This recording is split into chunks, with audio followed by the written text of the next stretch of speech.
त्रिदलं त्रिगुणाकारं त्रिनेत्रं च त्रियायुधं त्रिजन्म पापसंहारम्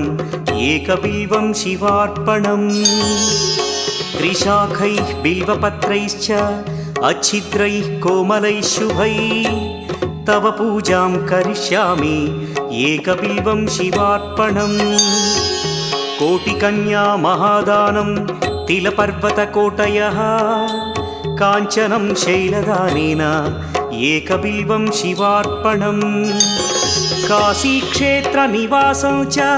कालभैरवदर्शनौ प्रयागे माधवं दृष्ट्वा एकबिल्वं शिवार्पणम् इन्दुवारे व्रतं स्थित्वा निराहारो महेश्वर नक्तं हौष्यामि देवेश एकबिल्वं शिवार्पणम् रामलिङ्गप्रतिष्ठा च